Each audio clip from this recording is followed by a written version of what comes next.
The Chicago Cubs are 5-1 in their last 6 games, 15-5 in their last 20. It's the time for the Cubs to make their move. And can we finally start putting Pete Crow Armstrong in a conversation for National League MVP? On the south side, the White Sox got swept in the worst series as they were swept by the Baltimore Orioles in 3 straight games, where Luis Suarez Jr.'s emotion and lineup helped turn things around for the south side hitmen. And will their pitching continue to be stellar? The NBA Finals are set, and we have a rematch in the Stanley Cup Final in the hockey, and we'll have a Chicago sports legend joining us to close out our show. That and a whole lot more. It's the first Monday extravaganza edition of Second City Sports for the month of June starts right now.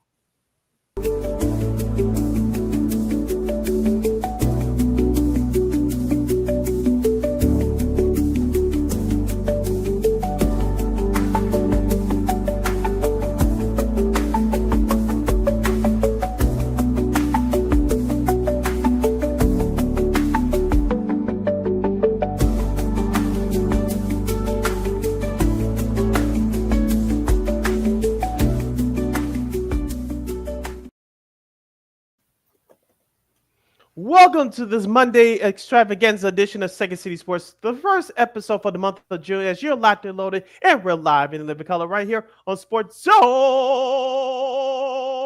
Chicago. Along with Miss LaKeena McGee, which is she, I am Sidney Brown. Hey, that's me. You can follow yours truly on the Twitter, X, and the IG at SidKid80. Once again, it's SidKid80. That's SIDKID80. That's SIDKID80. You can follow my Keena McGee on the Twitter, X, and IG. Be sure to download that Sports Zone Chicago app wherever you get your apps. Please follow Sports Zone Chicago on all social media platforms on Facebook, X, Instagram, and YouTube. Please subscribe to our podcast. We're located War Media Podcast. That's WARR Media, PODCASTS. We are on all podcast platforms, including the iHeartRadio app. And while you're at it, please give War Media a follow at WARR Media on all social media platforms. And thank you very much in advance for your support. Like, share, subscribe, and tell your friends. We are unapologetically fun, and we have very definite opinions. If you have any definite opinion, do not 2-hour extravaganza we call a Sports Talk Radio Show. You can definitely hit us up at Sports Zone Chicago's Facebook page or at Sports Zone Chicago on YouTube. Type in those questions and comments in the comment section. LaKeena will get the up on the screen for you. But you decide to troll and or do something silly, dumb, or stupid, I've given LaKeena full powers to give you dumbos to build and boot. Toodles. But before we begin, shout out to our live game. That's LIVE Live Entertainment game that's checking us out right now at 12:21 p.m. Central Standard Time, right here on Sports Zone Chicago's Facebook and YouTube pages. And much love to the replay game that's checking us out on the replay, also on our Sports Zone Chicago's Facebook and YouTube pages. Don't you ever forget our motto, whether we talk sports, music, or entertainment, minus the politics. We will provide. And we're by you with the best here on Second City Sports, as we will preview both the NBA and Stanley Cup Final, where the latter features a rematch. Also, to NBA Finals, is there interest? That's what people are saying on NBA Twitter. We'll talk about that, and of course, legendary sports anchor for WBBM Newsradio 780, Dave Kerner, is back with us to see what he's been up to since he's retired, and he still has a lot to say about various sports topics, both nationally and locally here in Chicago. So we'll have him on for the entire 1 o'clock hour. So looking forward to that as well, coming up in about 40 minutes from now, give or take. So, but first, we're going to talk some baseball as the Cubs went 2-3 against the Reds, which, look, I think you'll take that if you're a Cubs fan. Andrew Abbott, of course, pitched 7 solid innings in that Friday game. So, and of course, he won the only game that the Reds and the Cubs played the weekend before. So he's had the Cubs number the last couple times, but not to worry though. Seiya Suzuki, also Ben Brown pitched a gem on Saturday, combined 1 hitter as well with the bullpen. So they did win 2-3, and you'll take that. They face the Nationals starting tomorrow.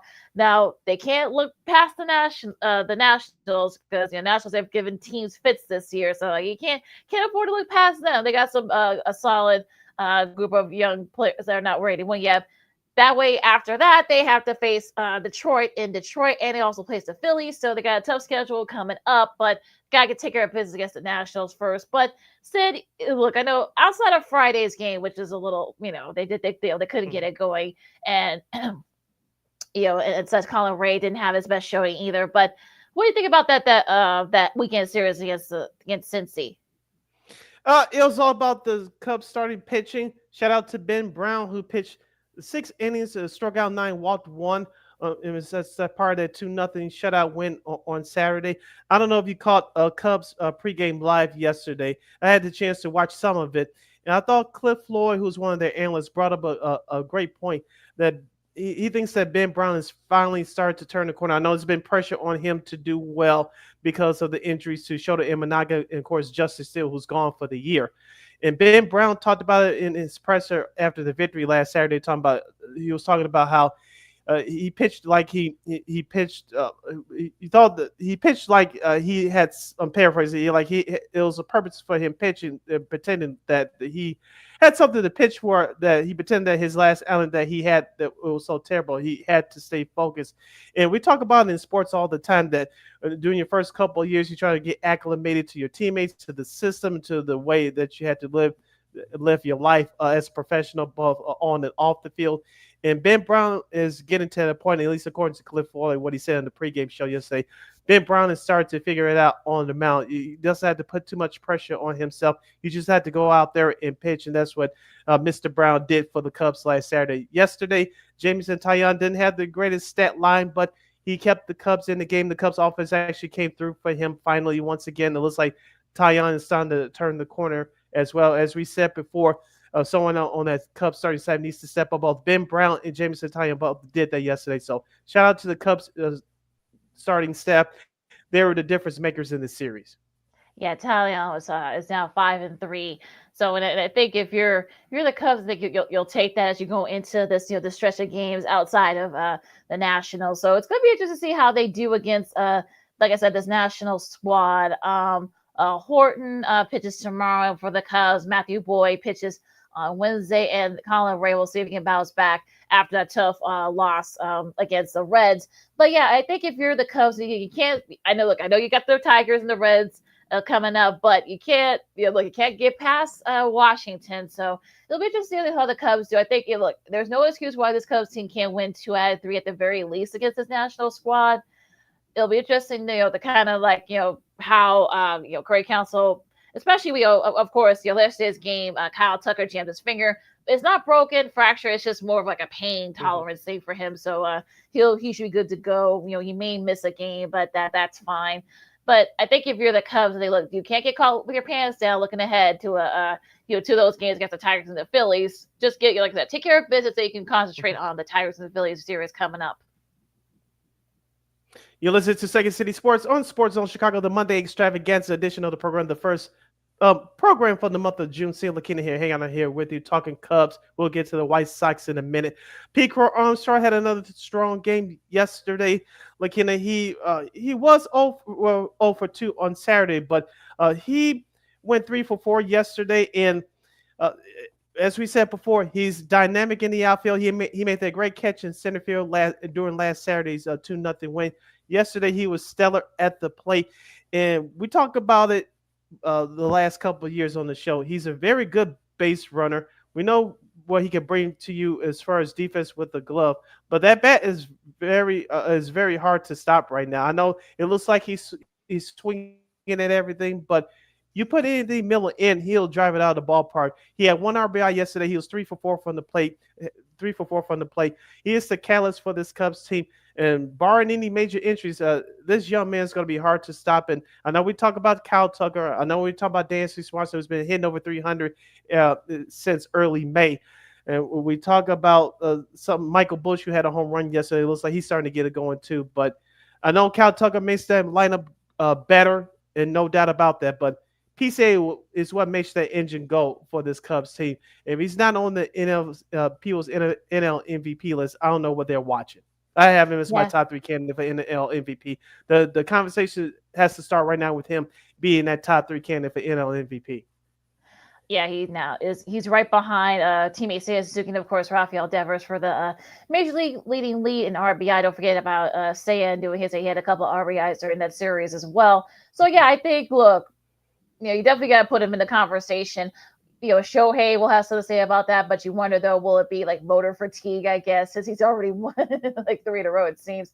Also, too, I Mhm. think Kyle Shore was also going to be right there as well. So from the Phillies. So yeah, you kind of wonder like he's definitely in that top tier. So for me, as much depth as this Cubs lineup is, he's kind of the one that kind of makes the Cubs go. So hopefully he doesn't, look, slumps happen. So hopefully it's not a long slump. He did have a little bit of a tough series, but yeah, I'm definitely going to put him in that top tier when it comes to MVP front runners, at least for right now.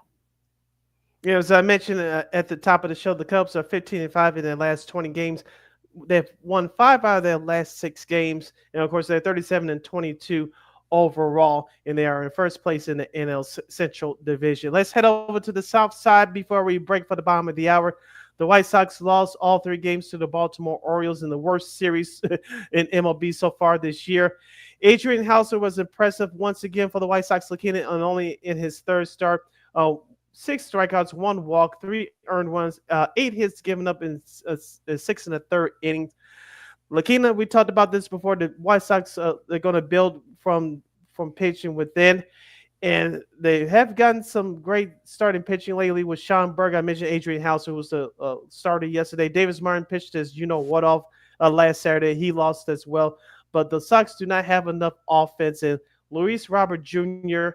I love you, bro. I told you my frustrations with him on our show last Friday. Chuck Garfien, I don't know, it's the spirit, the Kendrick of our show, or it's just my feeling. I don't know, but Chuck Garfien, now put the clip up on my Twitter page at CK80 on Twitter/X. Chuck Garfien, professionally, of course, went off on Luis Robert Jr. saying that he needs to be dropped down in the lineup. Guess what happened? Luis Robert Jr. batted 7th yesterday, didn't do a damn thing. The White Sox got swept.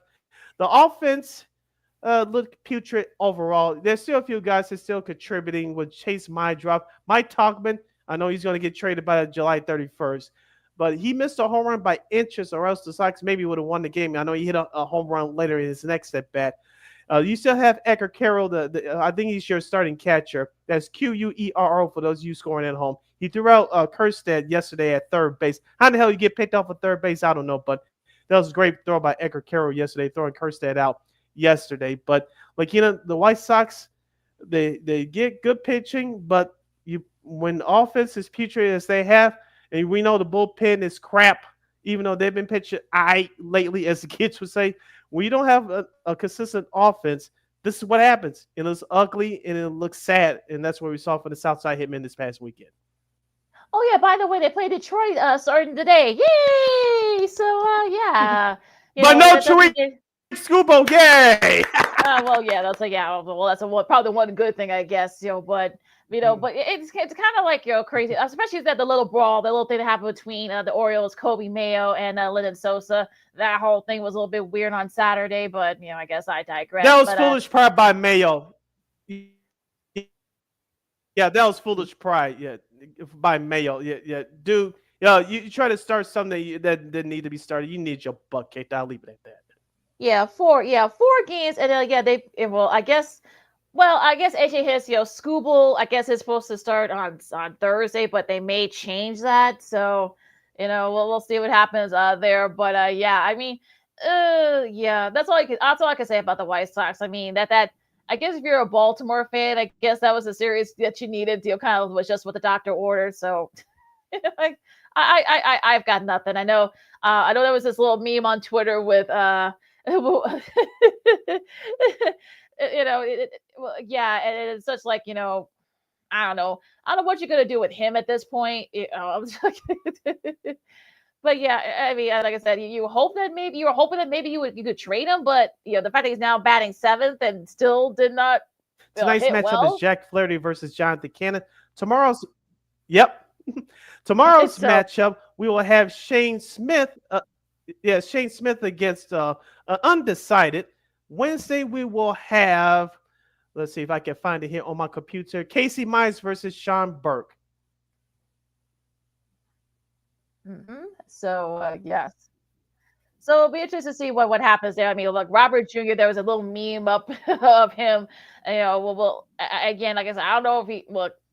I don't know what's going to happen in that series against Detroit, but you better hope you don't get swept at the very least. You could win one game perhaps, but Yeah. I don't know. But yeah, but like I said, I mean, it's good. Like I said, you've got 4 coming up against Detroit, so maybe you win one of these games and make it a little bit of a fight. We'll see, but I don't know. Probably not. Yeah, in your pitching matchup for Thursday, as of right now, Tariq Skubal versus Davis Martin. But as LaKeena said, Tariq Skubal might be pushed back until on Friday when they face off against the Chicago Cubs. So, for the White Sox, that's your pitching matchup for this week. You talking about Luis Robert Jr. He's lost all confidence, in my opinion.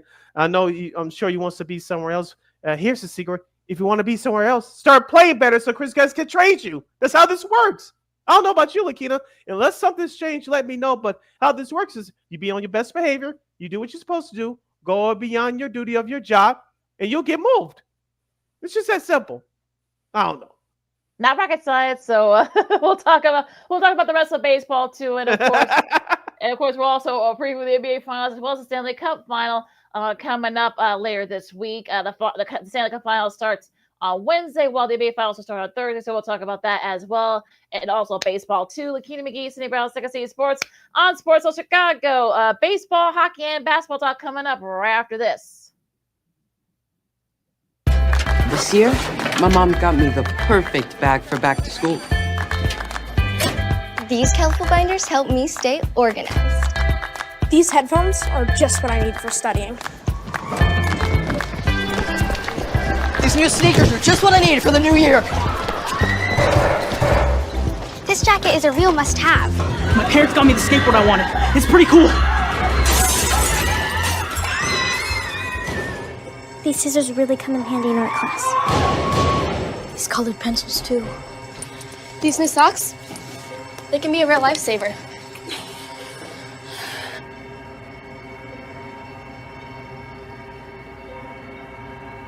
I finally got my own phone to stay in touch with my mom.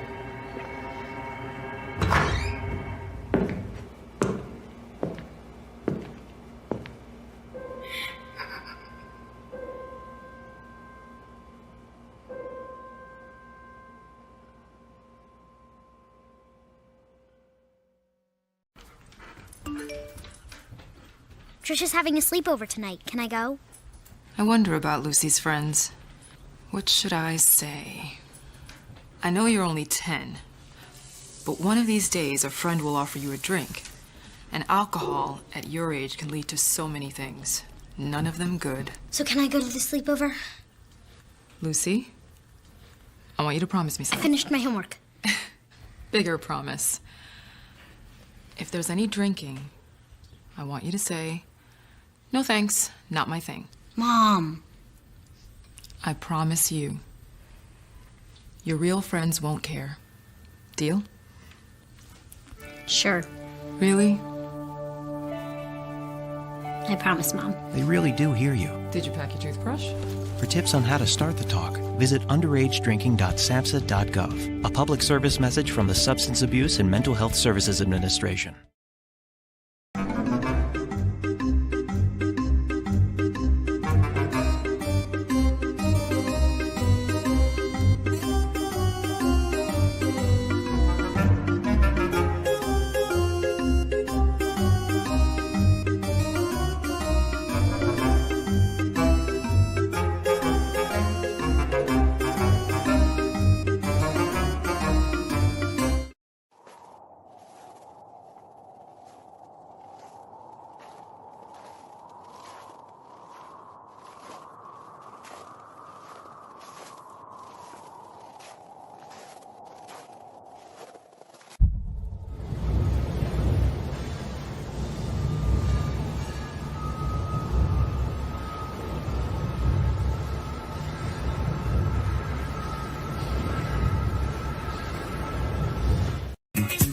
Hey, this is Dr. J, and I listen to Sean and Maya in the morning.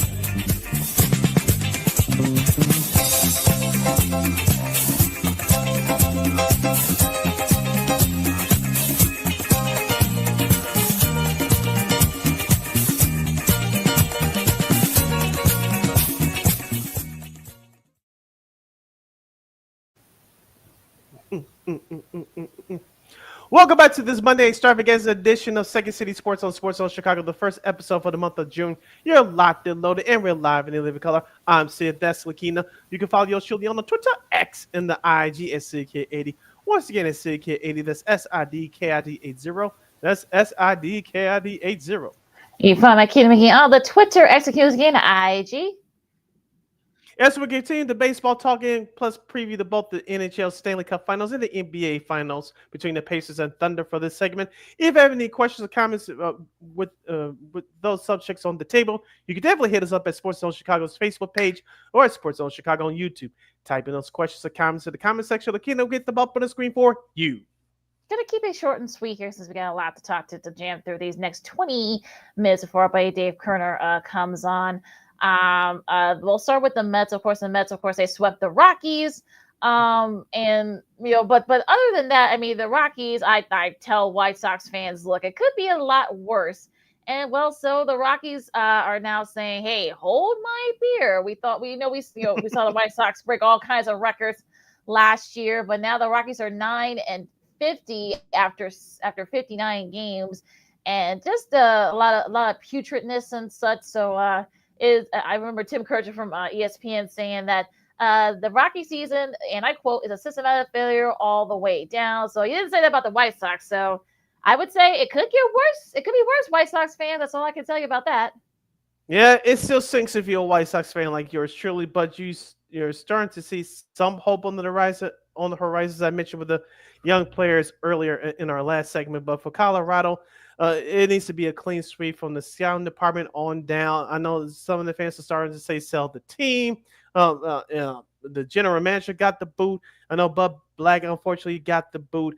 And it's just going to be a whole systematic change in Colorado. It hasn't been that long ago since they were last in the playoffs, just like the White Sox were in 2021. The Colorado Rockies were up there right before the pandemic, and then everything went to bed after that. So it's not like they haven't had that much great history. I know that they started back in '93 playing in Mile High Stadium, but they made the playoffs a couple years later after that. They didn't make the playoffs again until 2007, I believe, when they went to the World Series. I know they made the playoffs a couple more times after that, but it just needs to be a whole systematic change. Definitely a clean sweep from top to bottom there. Now the Phillies, unfortunately, they got swept by the Brewers. They've now lost 4 in a row. It looks like they're moving some guys around. Walker's going to go to the bullpen. He didn't have a good showing on Saturday. So now he's going to go to the bullpen. So should Philly fans be worried at this point? A little bit. We talked about it last week or 2 weeks ago, where Jose Alvarado will be gone for the year because of PEDs, and he will not be eligible for the playoffs. And we talked about even before he got booted for the PEDs that their bullpen has been struggling all year. And now with them not scoring runs, it's time to worry a little bit. We'll get to Atlanta later. They had their troubles against Boston. You mentioned the Mets, they did what they had to do in sweeping the Rockies, but the NL East is getting very competitive. And if you're the Phillies, no time is a good time to struggle. But if you let this continue, that NL East will slip from your grasp, and you may not even be competitive for that wild card. But I'm not panicking too much yet if you're a Phillies fan, but you're definitely concerned right now. Yeah, I think anybody would be concerned right now. Well, hopefully they can turn around, so we'll see what happens there. Now, one of the series of the weekend was a rematch from last year's World Series between the Dodgers and the Yankees. The Yankees did win that Sunday night matchup last night to avoid the sweep, but the Dodgers won the first 2, including Saturday when they just got hammered 18-2. Hyun-Sung Kim became the first MLB player in the modern era to have 4+ hits. He had 6, a home run. This is a double play and an outfield assist all in one game. So that was just one part of that 18-2 shellacking on Saturday. But yeah, I mean, I think the Dodgers, they needed that more than the Yankees did. I know that's going to stain that they lost 2 out of 3 again to the Dodgers. But anyway, the Dodgers, I think you'll take that. But just a crazy. The Sunday's game was actually the one game that was actually entertaining. Well, actually, Friday's wasn't too bad either. Right. And speaking of Friday's game, it's the Shohei Ohtani Aaron Judge show. It was a home run derby galore.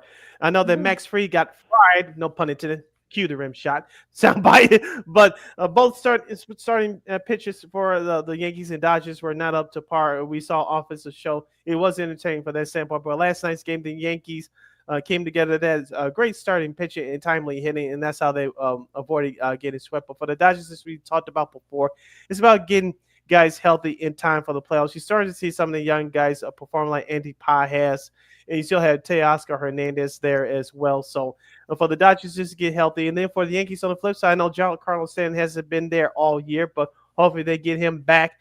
The offense should take off. Cody Bellinger, I know, is a revenge series for him.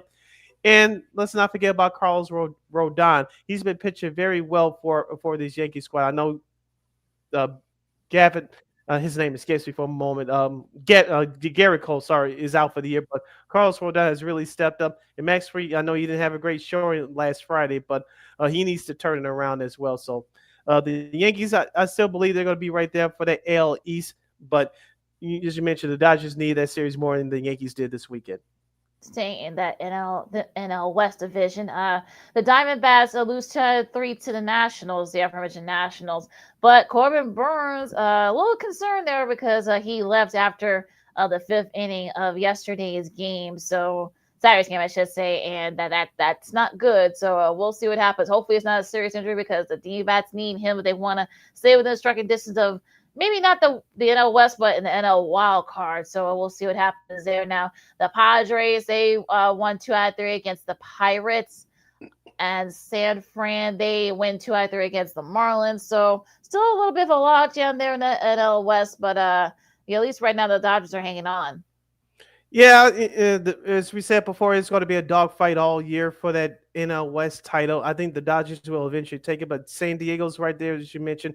Arizona's kind of falling off a bit. Their starting pitcher has been up and down all year, and with the injury to Burns, as you mentioned, if it sets them back, they're definitely in trouble. In San Francisco, they've taken a slight dip a little bit, but they rebounded nicely, as you mentioned, winning 2 out of 3 in South Beach this last weekend against the Marlins. So I think San Francisco is going to hang around for a little bit longer, and if so, they will cause some problems in the NL wildcard race.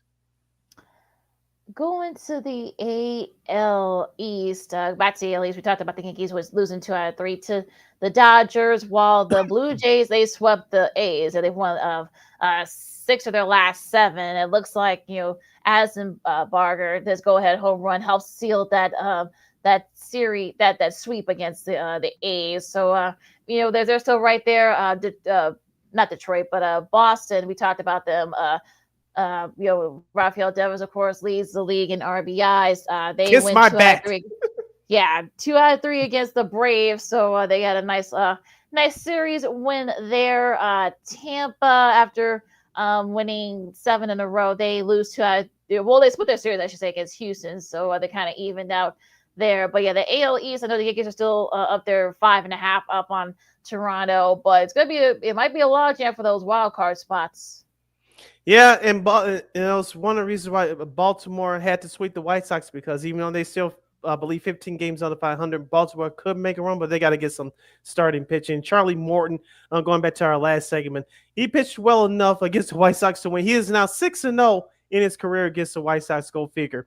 But speaking of a former White Sox pitcher, Garrett Crochet had 12 strikeouts yesterday. As you mentioned, the Red Sox take the series win over the Atlanta Braves. The Braves are back to 4 games under 500.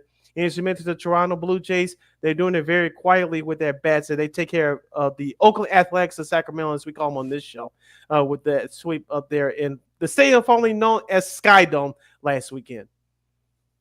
Going to the Central, we talked about Detroit. They won 2 out of 3 against Kansas City. But we'll get to the big news from Kansas City in a second here. Cleveland, they won 2 out of 3 against the Angels. So, keeping pace. So that you'll take that if you're the Guardians. Now the Twins had an interesting.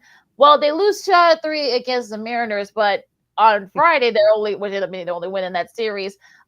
They were down 4 runs with 2 outs in the ninth, but they ended up scoring 7. Well, I should say 8 in the top of the ninth. They ended up taking the win there. That ended up being their only win, unfortunately. So, but going to the Mariners, Cal Raleigh leads the league in home runs. I know some people are saying that he may not get a lot of consideration because he plays in Seattle, which I find that very offensive. But okay, but yeah, I know it. Yeah, but yeah, I mean, Minnesota, they're okay, but yeah, we'll get to Seattle in a second here, but yeah, Minnesota, that was an interesting game there for Minnesota, but yeah, like I said, they ended up losing the series anyway. Kansas City, the big news to come out of that, one of their top prospects, of course, news of this came out last night. That let me see if I could get his name right. Let's see here. But yeah, one of their top prospects. So of course, there's been a lot of buzz about him. He's going to be called up, and we'll see. We may see him. I know they play the Yankees sometime later this month. Jack Calignoni, one of the top prospects. He already hitting 322, 389, and 593 with 15 home runs of 56 RBIs. If he gains at double and triple A, so we'll see if they can give the Royals a nice little boost. Yeah, plus they play the White Sox in Chicago this coming weekend, so we may see a whole lot of him. So we'll see what happens there. But going back to that Detroit, excuse me, sorry for my screen shaking there. But going back to the Detroit Kansas City series, shout out to Michael Wacha. He carried a no-hitter into the 7th inning last Saturday. That was a very good performance. I had the chance to watch some of that. Pitching was the main storyline in that series, as you mentioned. The Royals. The Royals, even though they lost 2 out of 3, the only game they won was that game last Saturday. As I mentioned on the flip side for Detroit, I know the White Sox will face them this week here in Chicago. Detroit's starting pitching is top-notch in the American League, perhaps top 5 starting staffs in baseball. I like their bullpen, but their offense, even though outside of the series opener last Friday, their offense didn't show up in this series, but Zach McKinstry, one-time former Cub and Dodger. He's selling into his role as a utility guy. We talk about Riley Green, Kerry Carpenter, and, of course, Javi Baez playing center field. They may have, as of right now, saved his career and call me crazy. He's a top candidate for comeback player of the year. Yeah, I think you tell he likes it out there. So, maybe that might actually help him a little bit. And look, it's actually played dividends. He did some big catches. We talked about it. The last few weeks since moving into the outfield. So maybe AJ Hinch might have at least a little something here. But I think Detroit, look, they're hanging on there. They're 6 up on the Guardians, so we'll see. But it should be very interesting if they can hang on in that AL Central. Yep. And speaking of the AL West, LaKeena, the Texas Rangers, they take 2 out of 3 against the St. Louis Cardinals. Sonny Gray pitched a great game, double-digit strikeouts last Saturday, and St. Louis only win. You mentioned about your Mariners taking 2 out of 3 against the Twins. Of course, the Astros split their series against the Tampa Bay Rays. I will say this right now about the AL West. We talked about what Oakland then swept to Toronto, but do you think that Houston's finally started to take up, or are we wait and see mode with the Astros? They're starting to get a little bit, like I said, they split their series, so yeah, it's kind of hard to say that, but yeah, I think they're definitely starting to heat up a little bit, so we'll see. But it's going to be interesting. Like I said, that AL West is going to be it's going to be interesting, throughout the season. So we'll see what happens. All right, your schedule for this week in baseball. We'll start with tonight's schedule. As we mentioned, the Tigers are here from today until Thursday, taking on the White Sox. Colorado will start their series against the Miami Marlins in South Beach. The LA Angels of Anaheim will travel to Boston to take on the Red Sox as the Angels continue their East Coast road trip. The Brewers and the Reds will do battle in Cincinnati. The first game will be on FS1 tonight at 6:10 p.m. The Padres will take on the San Francisco Giants. The Minnesota Twins will play the Oakland A's in Sacramento. And the Mets will take on the LA Dodgers for 3 in La La Land. The first game can be seen tonight in most of the country on MLB Network at 9:10 p.m. Central Standard Time.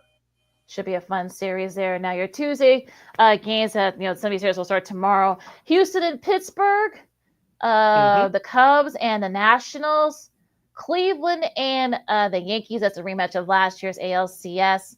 The first game will be on TBS. And the rematch of the 93 World Series, it's Philadelphia goes to Toronto and face the Blue Jays. Mitch Williams, where are you? I'll say, where's Mitch Williams when you need him, or Joe Carter when you need him? Right. All right, Arizona and Atlanta, Texas and Tampa, Kansas City and St. Louis rematch of the '85 World Series. What a team! Shout out St. Louis. Yeah. Shout out Chuck Berry too. Exactly. Baltimore and Seattle. Let's see, make sure if I got them all. And I think those are all the series that are that starts tomorrow. Yep, as LaKeena mentioned, the Tuesday night TBS broadcast will have Cleveland at New York for the Yankees, followed by the Mets and Dodgers in the second game of this series. That's a Tuesday night doubleheader on TBS for tomorrow. And then for Wednesday on MLB Network, most of you will see the LA Angels at Boston to take on the Red Sox. Cleveland and the Yankees, the series finale can be seen on Amazon Prime Video. That's a New York Yankees broadcast. And at 9 o'clock on Wednesday, we'll have the series finale between the Mets and the Dodgers, the rematch of last year's NLCS. And that's scheduled for this weekend and this week in MLB as the Second City Sports. On Sports Got LaKeena McGee, Steve Brown with you. We got a little bit of time before our buddy Dave Kerner joins us. So let's start with the Stanley Cup Final. As we'll get that out of the way since that starts on Wednesday. It'll be the rematch of last year's Stanley Cup Final between Florida and Edmonton. Of course, Florida won last year. Edmonton hoping to change fortunes this year.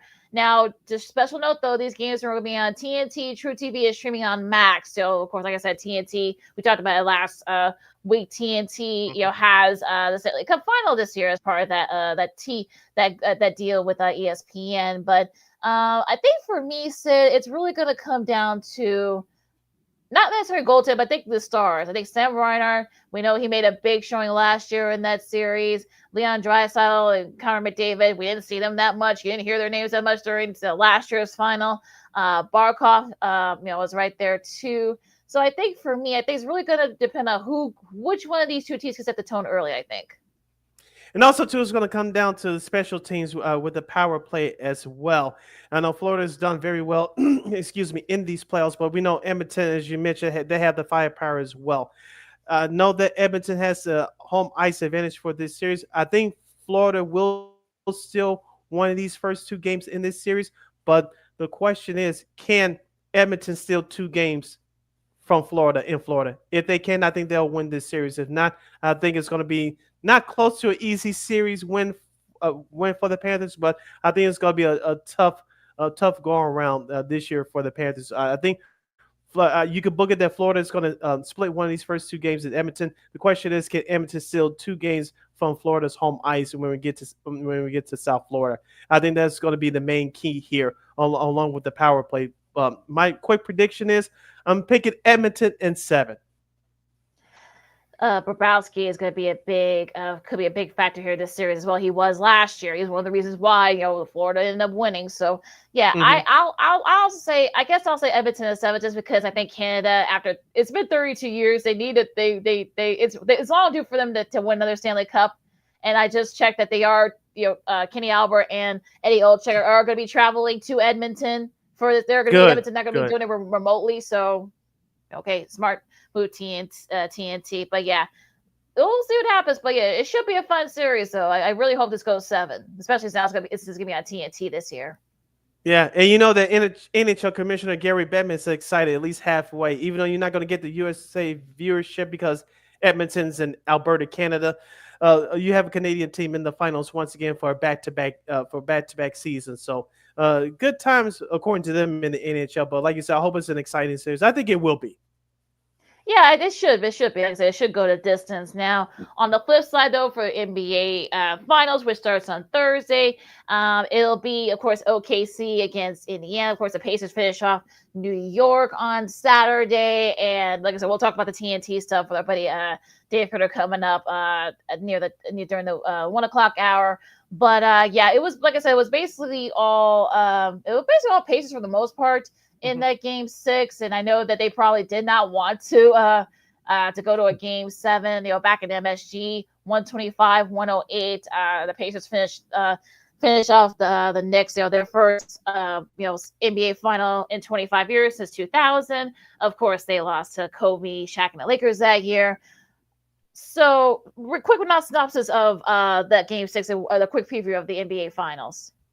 Going back to Game 6 last Saturday, the Knicks' transition defense has been terrible in these playoffs, and they exposed themselves once again last Saturday night. Indiana just ran all over them from start to finish. Even after a made basket, Indiana was ready. Rick Carlisle, give him credit, the head coach of the Pacers. He recognized that defensive flaw in Tom Thibodeau's system, and the Pacers took advantage of it. As we said, Indiana could shoot it with the best of them. They did just that, and the Knicks faltered in that second half. So Indiana, as we said, they would play better on their home court. They did just that, and they out hustled the Knicks with every loose ball, and they're the aggressor, and that's why they won the game. Now, going to the NBA Finals, which starts on Thursday, OKC will have the home court advantage for this one. I think it's going to come down to rebounding and taking care of the basketball. As we talked about before, LaKeena, in our last couple of shows, Indiana is sneaky good defensively. On the flip side, Oklahoma City is a top 5 defensive efficiency team in the league all year, and they've shown that throughout these playoffs. We know about Shai Gilgeous-Alexander, but I'm looking at Alex Caruso in this series, and I'm looking for Chet Holmgren to continue his offensive play like he did in the Western Conference Finals against the Minnesota Timberwolves. On the flip side for Indiana, I'm looking for Miles Turner to have a big impact inside for the Indiana Pacers, and I'm looking for my guy TJ McConnell to continue his consistent play off the bench. He did a heck of a job in that series against the Knicks in the Eastern Conference Finals. They'll need his energy to come off the bench for the Pacers in this series. Also, watch out for Obi Toppin as well. He has some nice moments in the Knicks series as well. Played against his former team. Now, I think for me, I think it's really gonna.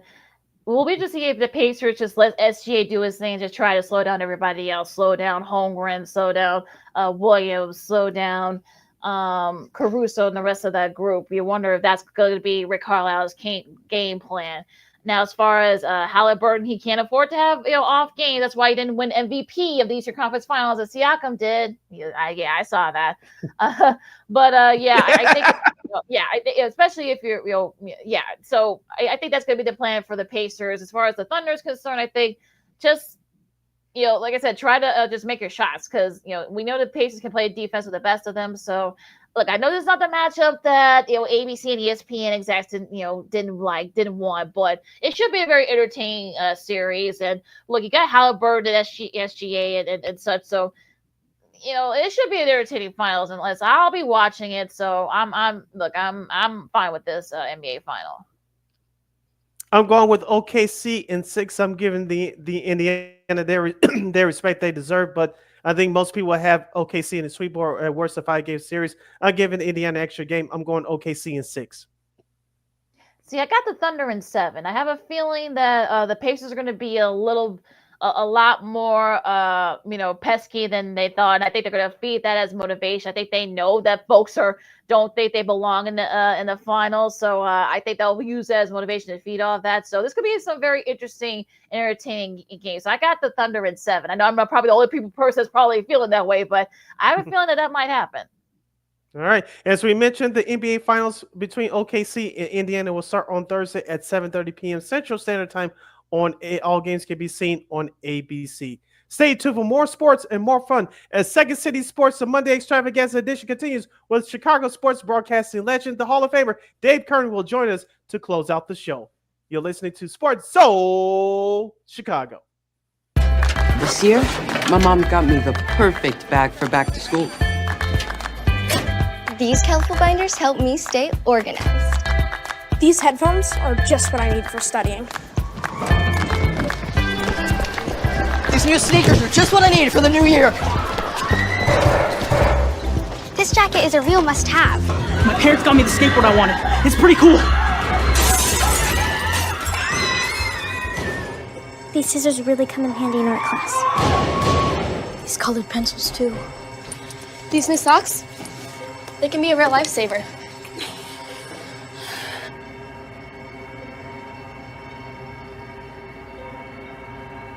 I finally got my own phone to stay in touch with my mom.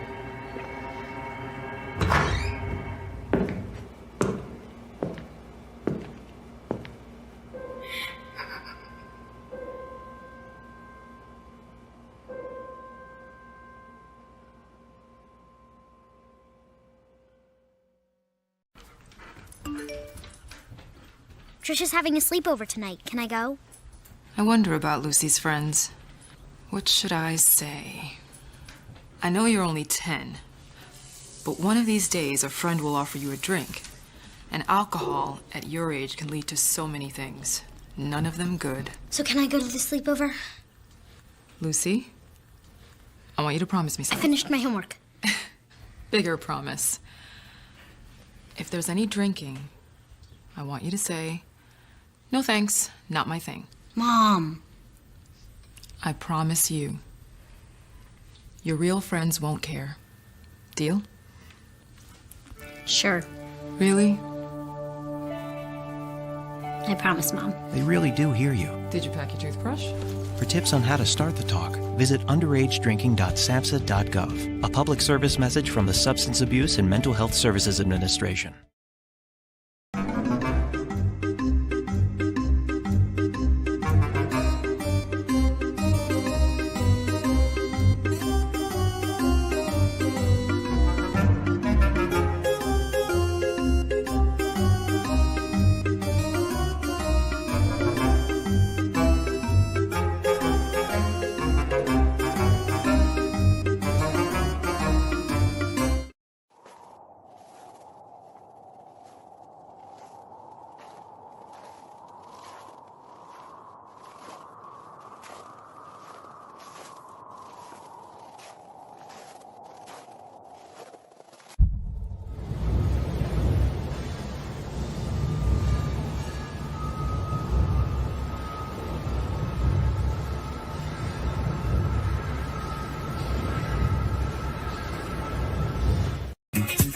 Hey, this is Dr. J, and I listen to Sean and Maya in the morning.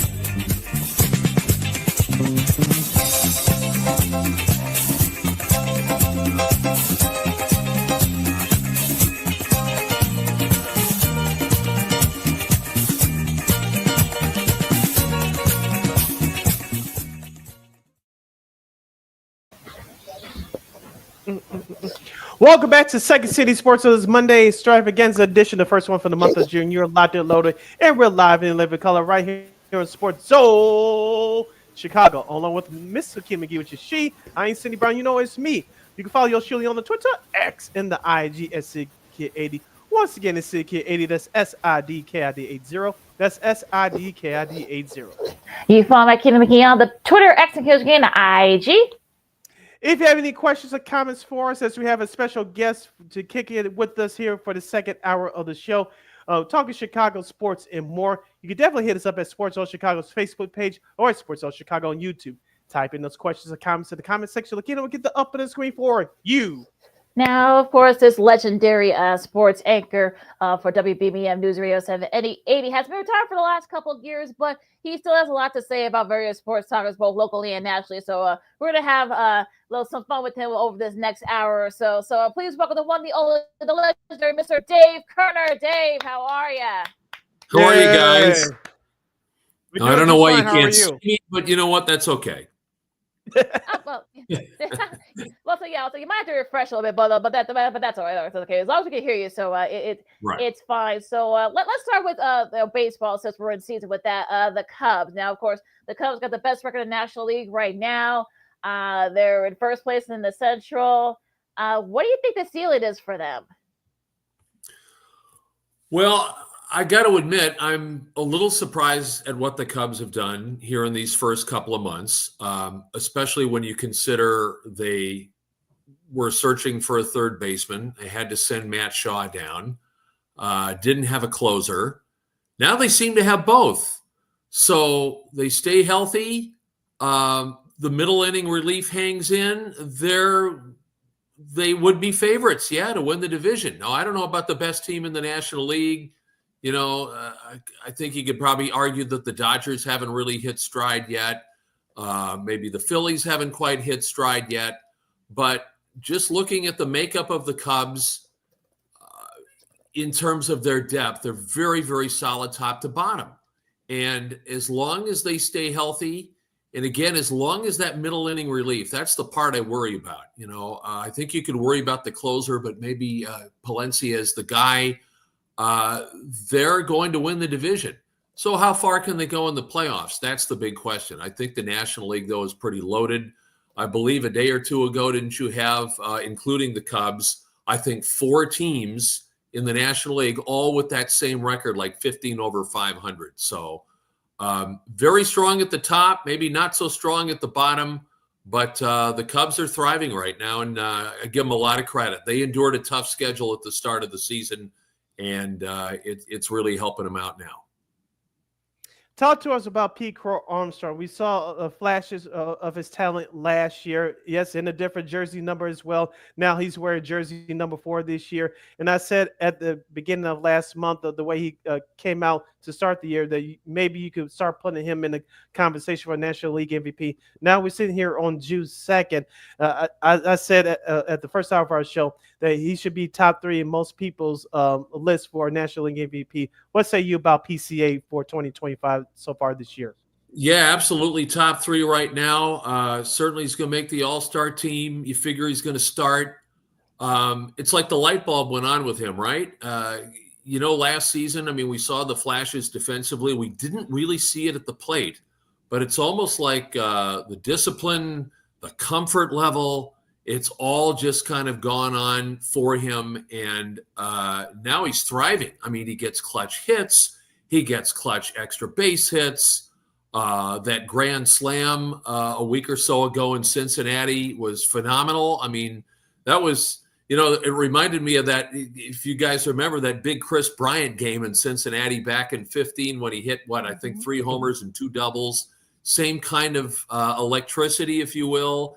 And just not quite a revelation. I think the Cubs probably really hope that this would be the guy that they wound up getting from the Mets. And he has been that.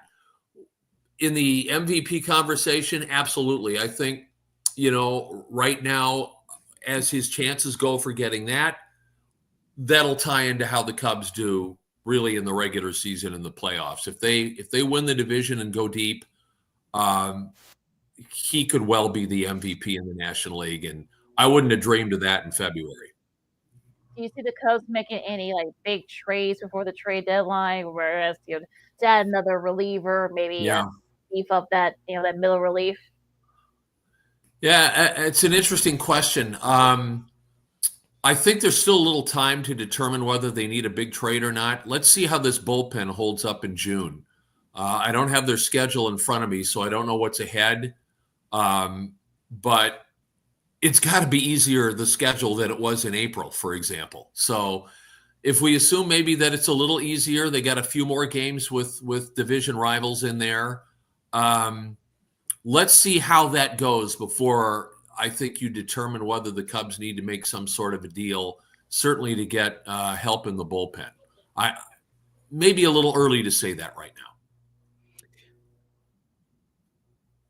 Okay, let's shift our gears over to the starting rotation for the Cubs. Of course, Shota Imanaga is supposedly he'll be back by later this month if all goes well. Right. He had a slight setback as he's dealing with a hamstring injury. Justin Steele is gone for the year. Thank goodness for him and for the Cubs. No Tommy John surgery was needed. But talk to us about Matthew Boyd and Ben Brown, who had a stellar performance last Saturday. And it's holding down the fort this year. Like the last 2 years, but this year that with the pressure being on them, the starting set, at least what's remaining of it, has really turned the corner. Yeah. Let's start with Ben Brown, because an interesting thing that Counsell decided to do on Saturday, Ben Brown's first innings have not been the best. So Counsell decided, let's open with Drew Pomeranz, which he did. Scoreless first inning. You bring Ben Brown on. For whatever reason, his comfort level was better starting off in the second inning, and he pitched great. I mean, he pitched, through the 7th inning. It almost seems like the Ben Brown that's going to perform for the Cubs gets off and running right away. And I think Counsell probably wanted to make that as easy for him as possible, and it worked out. Pomeranz, veteran, more than willing to be the opener in that situation. You may see more of that with Brown down the line. And they'll be all the more effective for it if he's that kind of guy, where it's like, okay, I need somebody else maybe to hold the fort down in the first inning. He can come on in the second and take it from there. That's exactly what he did. Justin Steele, of course, out for the season.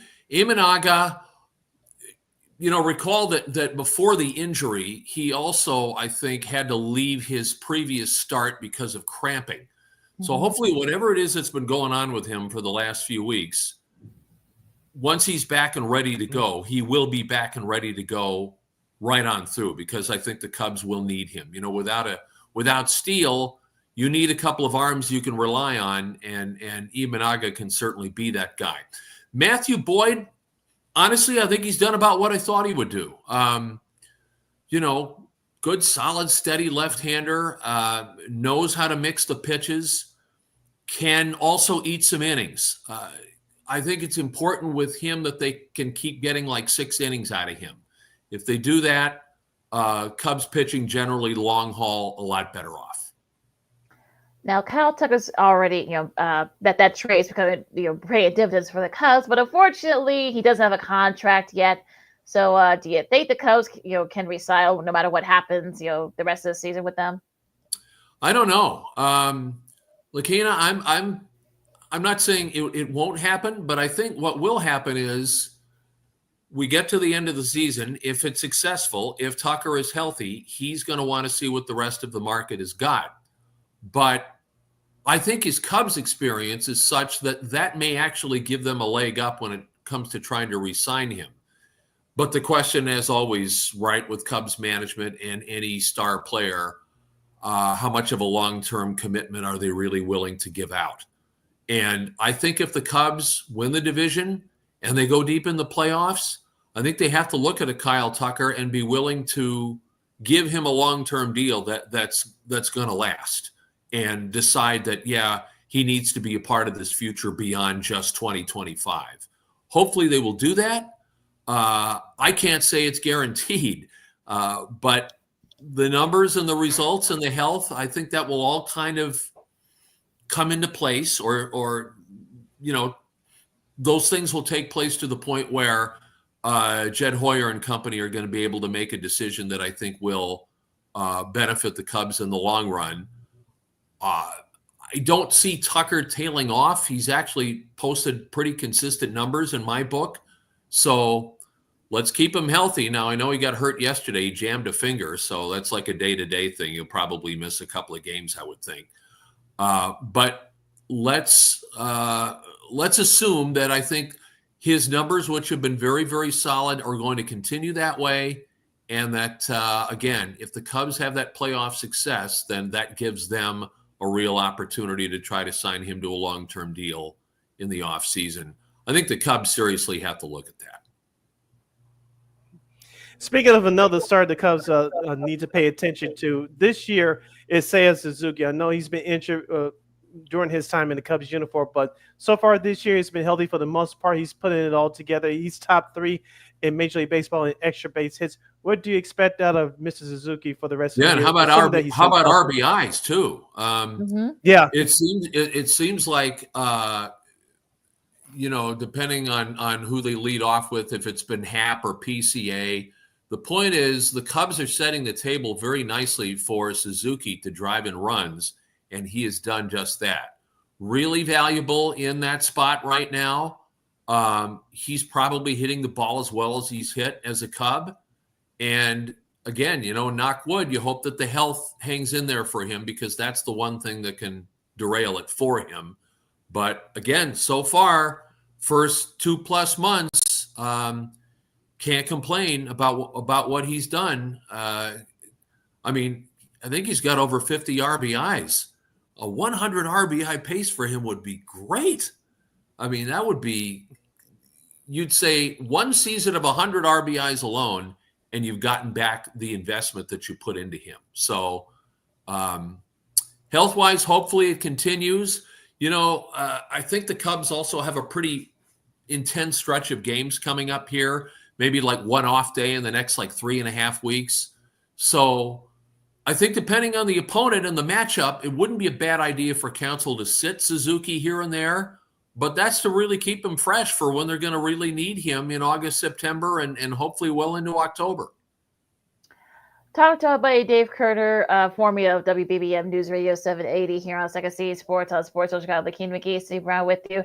Let's switch over to the South Side for a second, much to us, chagrin, Dave. The White Sox, between Luis Robert Jr. basically just, giving up, and there actually has been some good, solid, showing from some of the younger guys, like Modriff and Kiro and guys like that. Right. Are we in the fun bat part of this rebuild, I guess, with the White Sox? Yeah, I know that term gets thrown around. Here's how I see it. First of all, let's start with Luis Robert. Very, very disappointed in him. Very disappointed in him. I know he doesn't have a lot around him, but I think other than his ability to steal bases, a 180 batting average is unacceptable. And it really hurts because if the Sox have any designs to deal him by the deadline, his trade value goes down. Now, there will be teams out there that will say, sure, we can take him on, get him back to the level that we know he can be, but they don't have to give up as much to the White Sox for him as maybe might have been the case if the guy was hitting 280 instead of 180. So the disappointment for me is pretty big on him right now. I think he was to the point where offensively he had to be the guy, and that just hasn't happened.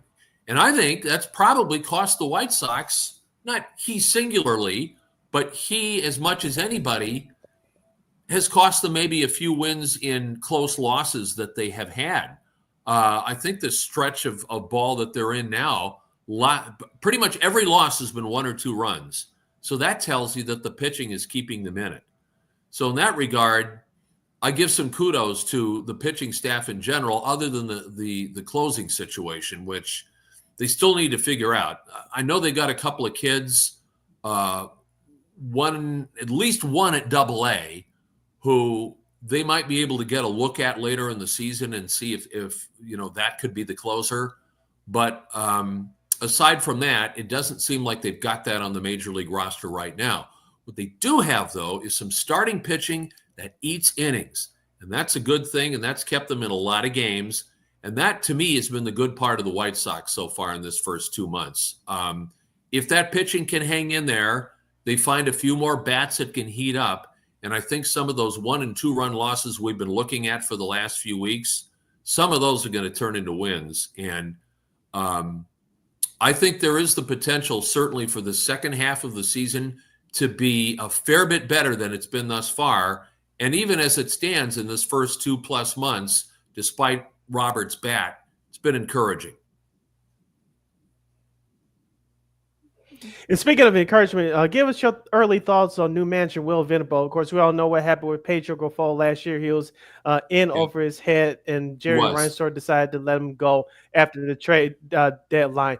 It looks like for the players, with the veterans and obviously the young players that the Sox are getting a good look at this year, it seems like they're playing hard for Will Venable, and they respect him a whole lot more than what happened with Pedro Grifol the last 2 years. Yeah, Sid, I agree. It seems like Will Venable has been a pretty steady hand. He hasn't had to exert all kinds of discipline on certain guys for whatever reason. I think that was something that Pedro Grifol had to do at various points in his time, and he didn't do it. And to me, that cost him his job. Mm-hmm. But Will Venable's, he's been around the block a little more than Pedro Grifol. I think he understands the landscape. He also understands the job that's ahead in terms of rebuilding. And I don't think he's got outsized expectations over what this team can do. So I give him a solid B for his work thus far.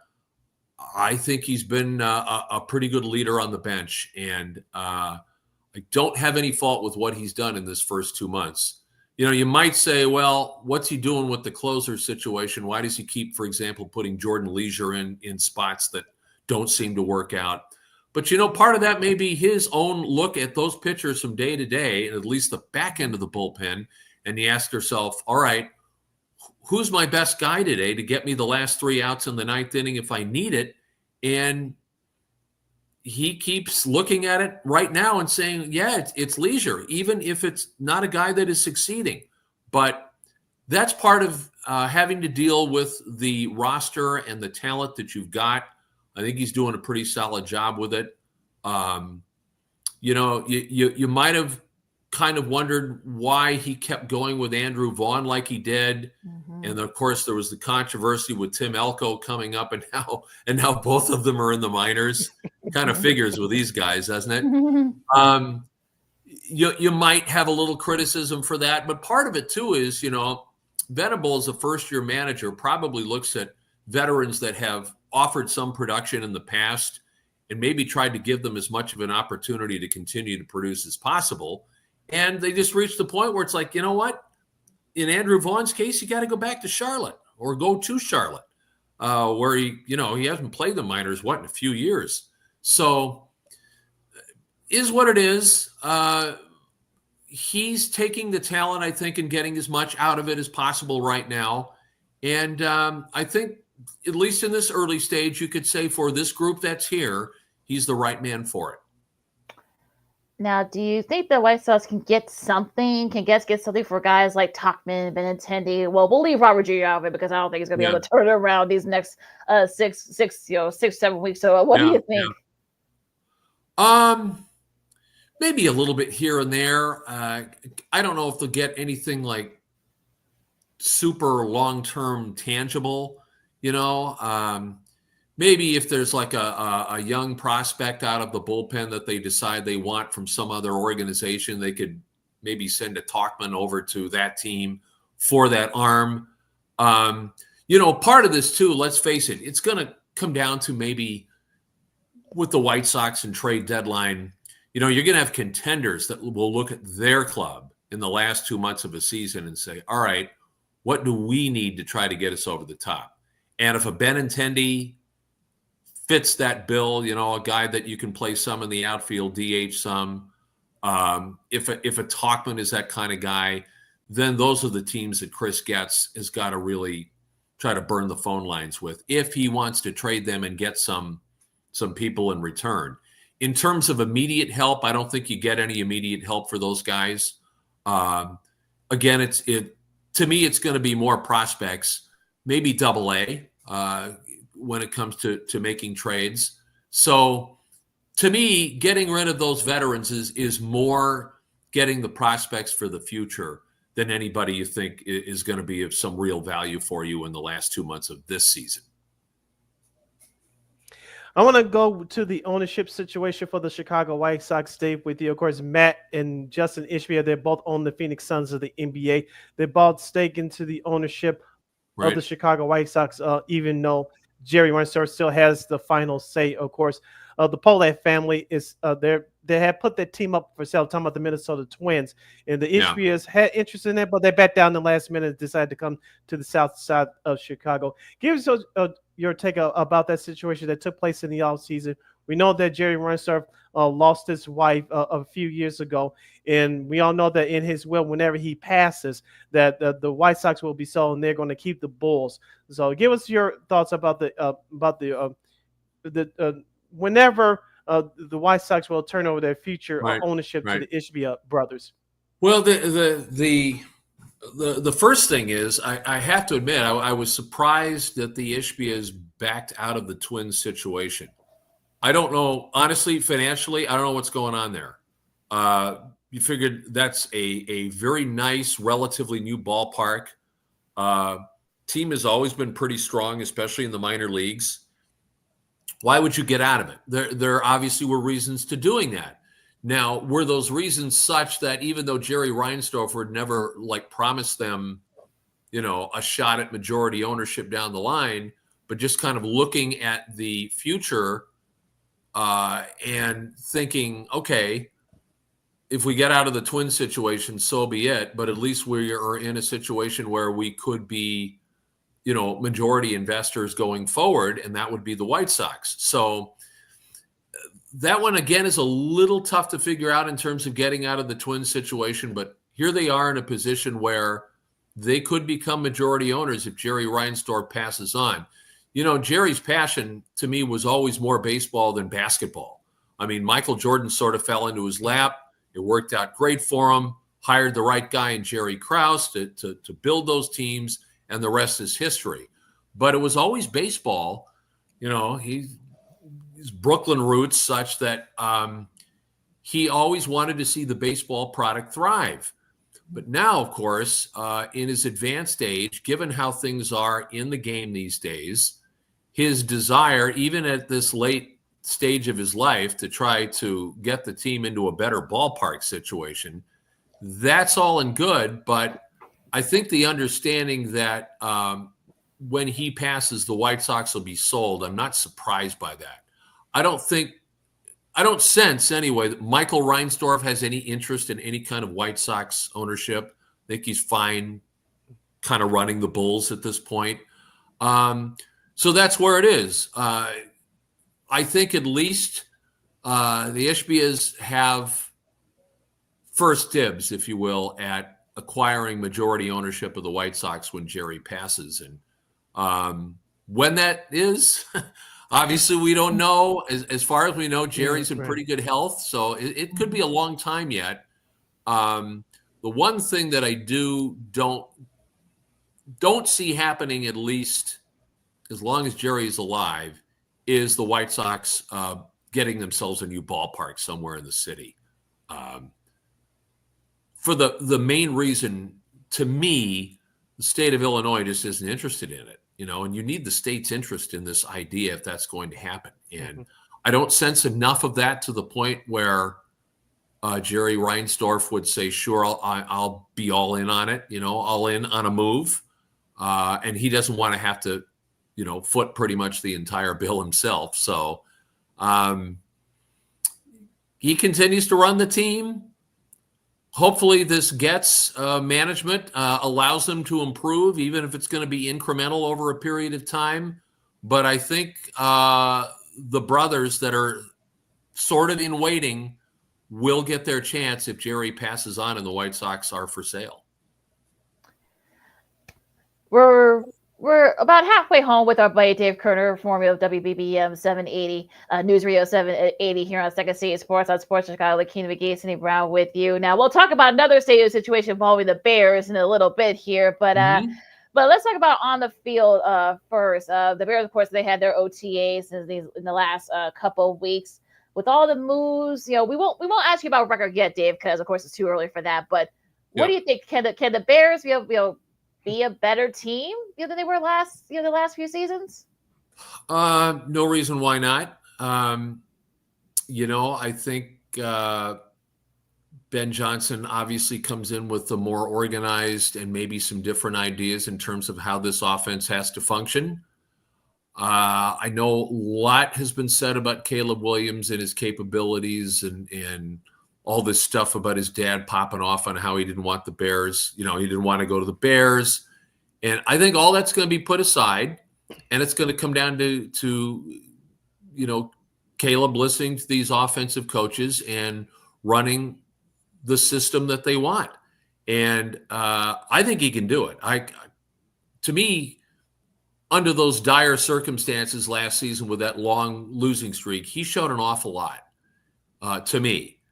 He also showed me that, yeah, this can be the long-term quarterback solution for the Bears. I know that it seems like every season we are forever asking that question, right? Whoever's the number one guy, is this the guy that's finally going to take us places and take us a long way?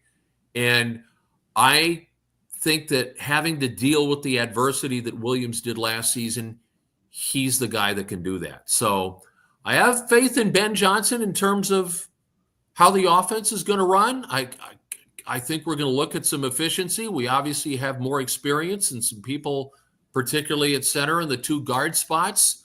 So the middle of the offensive line is going to help protect him better. That, I think, is all good.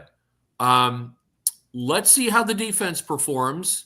You know, you know that Dennis Allen has produced some success, did so in New Orleans. It might be a similar kind of group of players that he's got with the Bears now. How successful that'll be defensively remains to be seen. This team, though, necessarily isn't built to win with defense first. So hopefully Johnson can concentrate on his expertise, get Williams to do what's needed to be done. We see an offense that can be more consistent. And if that happens, yeah, this team's going to be better than last season. I don't think 10 wins is out of the realm. I think 10-7 is a possibility. But that, of course, is as of today, before we've had any real serious training camp and really seen what the rookies can do. Now, Dave, put your reporter's hat on if you can. I know, even though we can't see you, LOL. But I know you covered a lot of Bears coaches throughout the years with Dick Duran, Dave Wannstedt, of course, Mark Trestman. That was a bad from the start, of course, John Fox. And the end of the Matt Nagy era wasn't pleasant either. But we all heard the stories coming out of the locker room last year with Matt Eberflus. From your reporter's standpoint, that what happened in that locker room between the players and Eberflus last year, could you compare that to all the other former head coaches that I mentioned, or is that the abyss, for lack of a better term? Well, yeah, there's a couple of comparisons, of course. Ben Johnson is the up-and-coming assistant that's now getting a head coaching shot. That was sort of the case with Matt Nagy. It was certainly the case way back in the day with Dave Wannstedt. That was a much celebrated hiring at the time. It worked to the tune, of a couple of playoff appearances, but obviously there was the huge fall off in 2 years. Dick Duran, that was kind of interesting because I think a lot of people thought Dick Duran was going to fail at the outset. And of course, the Bears won the NFC North in 2001. And the management looked at each other and said, well, we can't, we got to extend Dick Duran, which is what they did. And then there was like 2 more years out of it. Mark Trestman didn't work out. That turned out to be a debacle. John Fox, even though head coaching experience, Super Bowl head coaching experience, didn't work out because you just kind of sense that once John Fox was hired and in the system, he was just sort of happy to be there and not really out there to try to advance the Bears to the point where they would be, say, a playoff contender for years. So that didn't work. Nagy obviously had his difficulties, especially after, of course, the one great season and the double doink. It's like it all kind of went south for him after that. So some comparisons to draw, but once you've been an assistant for so long and you're put in the head coaching spot, that's the unknown. And maybe this is going to work out great for Ben Johnson. I certainly hope it does. But put it this way, don't be shocked if we look at this, say, in a year and a half and we're wondering, okay, why did the Bears hire him? And that's not to denigrate Ben Johnson. But again, it's two very different things, being a coordinator and only worrying about one side of the ball, as opposed to being a head coach where you have to worry about everything and you have to delegate, responsibilities and delegate authority. And yeah, Ben Johnson's going to call plays. That's fine. But there's still the overall package to worry about. And can he do it? The makeup of the guy kind of tells you that he can, but quite frankly, I think we sort of thought similar of Matt Eberflus. You knew he was going to be involved in the defense. We kind of thought similar of Matt Eberflus, but that really didn't work out because a couple of guys he hired, he wound up having to get rid of during the season, which is kind of unprecedented, even in the NFL with assistant coaches, to have to let them go during the season. And that should have been kind of a red flag to everybody that, maybe the Eberflus thing wasn't going to work out. Ben Johnson, it can. It can work for him. I'm not going to flat out 100% predict it, but at least he's come from a situation where you've got an up-and-coming, young, winning program, as was the case with the Detroit Lions. So he's seen what it takes to ascend to being like an elite team in the league. Hopefully he can take some of those lessons, apply them to the Bears, and we can be talking great things about Johnson and the Bears in a couple of years. Now, with all, how about, Caleb Williams, Roma Dunze? Do you see them having, good, like, sophomore seasons, even though they're going to be having to deal with another OC? Hopefully. No reason why not. I think there were signs of the two of those guys, having a really good on-field relationship, if you will.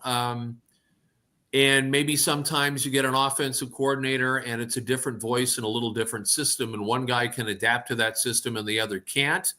But I think those two guys are adaptable enough that they're going to go with, whatever this offense is going to look like. And I think work something out between them. DJ Moore has always been a guy, it seems like, that can play just about anywhere. So he's going to be there. Odunze has the benefit, of course, of a season under his belt now.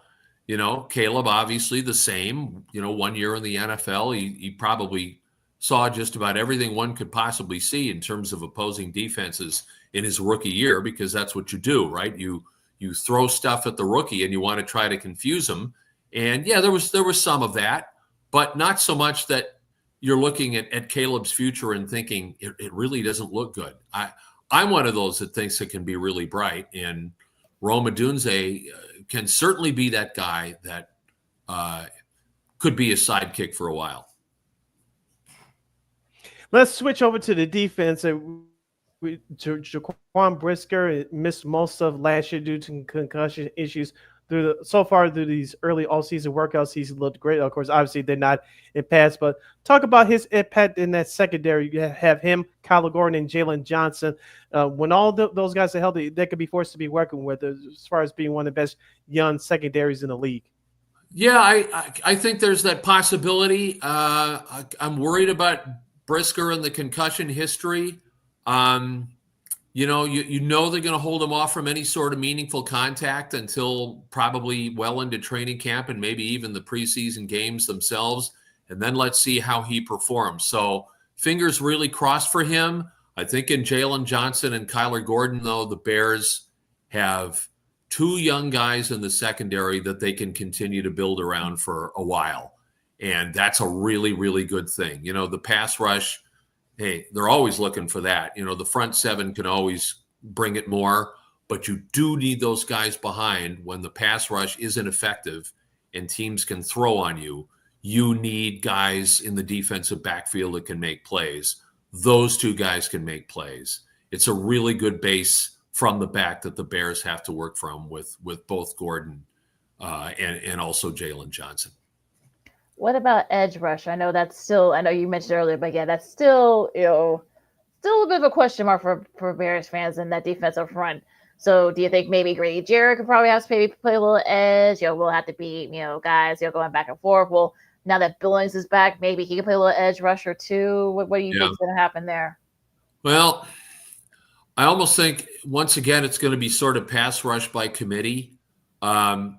Jarrett obviously brings a really good veteran presence, but is he going to get you 12 to 15 sacks next season? Probably not.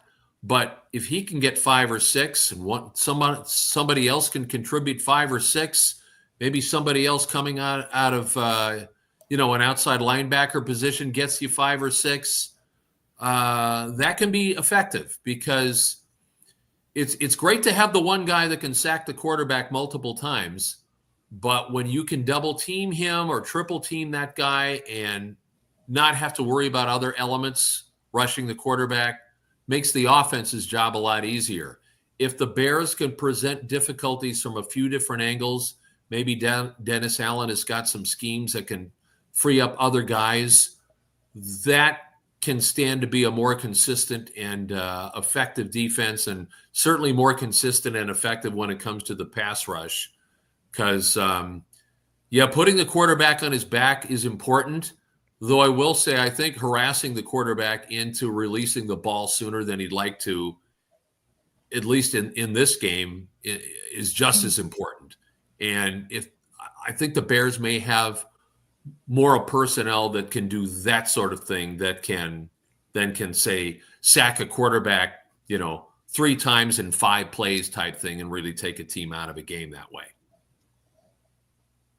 We're hanging out with our guy, Dave Kerner, Hall of Famer in our hearts, former Chicago sports broadcaster. He's hanging out here with us right here on Second City Sports on Sports on Chicago City. LaKeena here with you on this Monday afternoon, June 2nd, 2025. All right, Dave, let's talk about this stadium situation with the Bears. It looks like they're going to get their wish. They're going to move to Arlington Heights. Of course, they're going to have more events there, more than just the Bears home games for the preseason and the regular season. You're going to have more events like the Final Four and other concerts as well. Of course, Soldier Field, they can't do that with the capacity that they have at 40,000. From the outside looking in, it looked like Kevin Warren wanted the Bears to stay in the city, but for business purposes, the Bears wanted to move to Arlington Heights. They purchased their land a few years ago. Now it looks like they're going to get their wish. Talk to us about the stadium situation. What can it do for the Bears in the city of Arlington Heights long term? Well, I really think that when the Bears bought the racetrack, that was their intention all along, to eventually put a stadium there. I know they sort of backed off that statement after they bought the racetrack, demolished it, and you've got this big open piece of land. But I think that was their intention.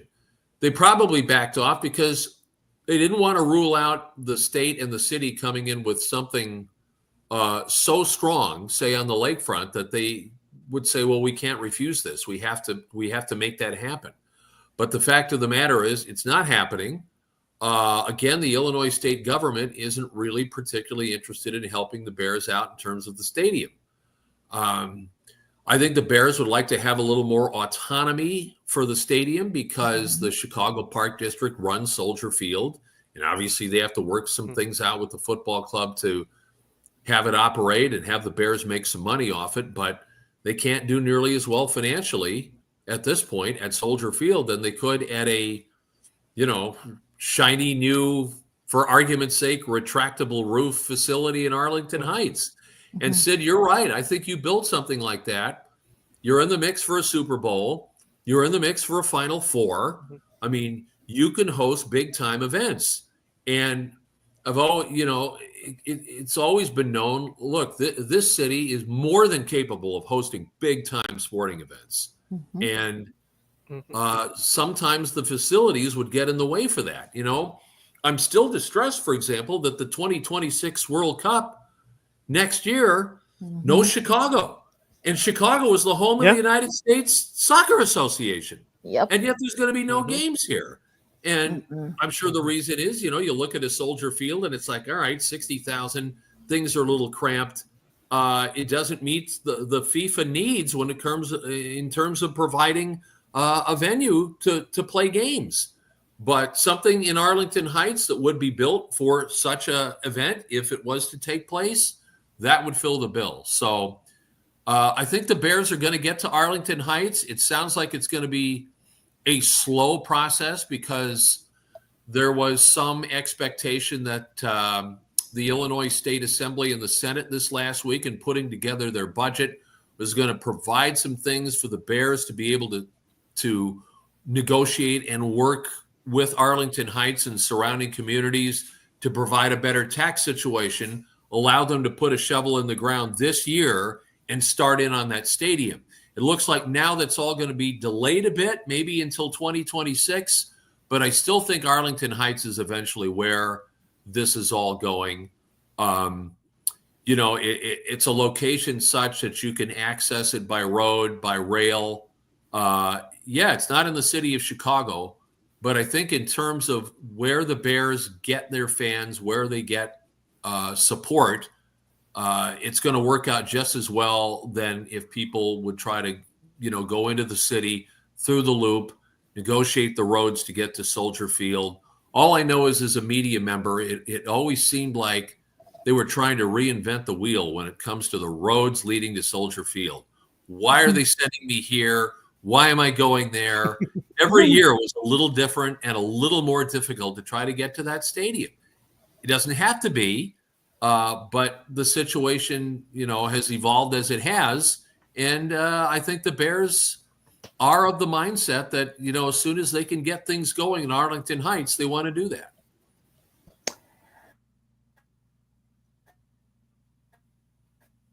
The player, but we love maneuvering still. So let's switch gears and talk some Chicago Bulls. And of course, with the offseason starting, they didn't get the number 1 pick. Now there are rumors that they might try to get Giannis, that they might, move some things around as well. So what do you think the future holds for the Bulls this offseason, Dave? Oh my, the Bulls. They're sort of stuck in basketball mediocrity, aren't they?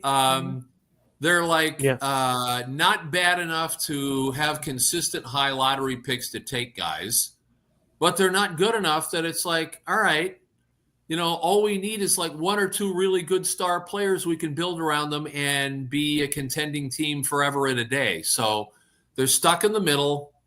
I think when that happens, you hope that they can find somebody that maybe people overlook in the draft and it pans out. I don't know how serious the Giannis interest is. I would think it's of interest from a Bulls point of view. Whether Giannis wants to go there, that's another question, because he's been used to winning, but obviously he sees a Bucks franchise that is on the downslide. So, if he likes that part of the world, maybe the Bulls are for him. I think the Bulls would be delighted to have him. I think they don't necessarily make a leap into like Eastern Conference contending, but they make a leap into, okay, we're now a playoff team. We can win a couple of rounds. We can be more than just some team that hopes, in March with 4 weeks to go, gee, if we can string together a winning streak, we can make the play-in tournament. I'd like to think that there's more there than that. We'll see about Josh Giddey. Came on like gangbusters in the second half of the season. Really impressed with what he did down the stretch. Hopefully he can maintain that level. A lot of people are skeptical. I don't know. But I liked what I saw from the last 20 or 30 games from him.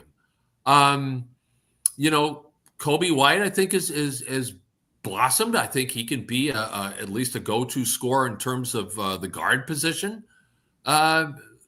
Buzelis, more work from him. He can be a better player. I think they've got at least a bit of a base that can be even 10 games better than they were this season. But they need other players. And I still think they do need those, whatever draft picks they come up with, they need 1 or 2 of those guys, at least in the next couple of years, to help pan out for them so they can take that leap into something beyond just being, a 9th or a 10th place team that hopes they can get to 500.